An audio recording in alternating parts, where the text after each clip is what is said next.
کے بعد کی جو دعا ہے اس کے بارے میں حدیث شریف میں آتا ہے کہ جو شخص یہ دعا پڑھ لے تو اللہ تعالیٰ اس کے لیے جنت کے سارے دروازے کھول دیتے ہیں اور اس کو کہا جاتا ہے جنت کے جس دروازے سے چاہتے ہو داخل ہو جاؤ۔ یہ صحیح مسلم کی روایت ہے، بالکل صحیح حدیث ہے۔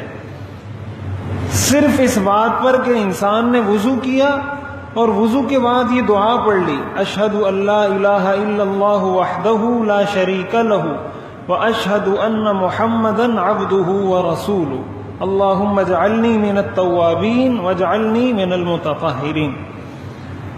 صرف اس بات سے، اتنی دعا پڑھنے سے اللہ تعالیٰ اس کو فرماتے ہیں جنت کے جس دروازے سے چاہو داخل ہو جاؤ۔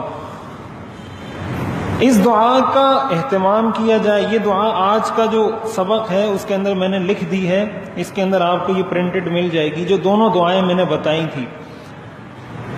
وضو کے بعد کی جو دعا ہے یہ پڑھتے وقت آسمان کی طرف دیکھنا، یہ بھی حدیث سے ثابت ہے۔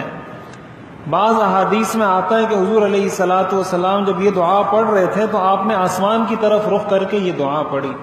البتہ انگلی کا اشارہ کرنا یہ حدیث سے ثابت نہیں ہے، یعنی جو پڑھا جاتا ہے اشہد ان لا الہ الا اللہ، یہ اشارہ حدیث سے ثابت نہیں ہے۔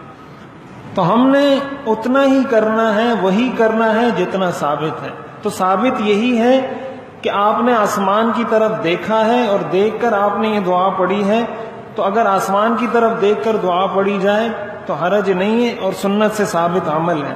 لیکن انگلی کا اشارہ ثابت نہیں ہے، اس لیے اس دعا کے وقت انگلی کا اشارہ نہیں کرنا چاہیے۔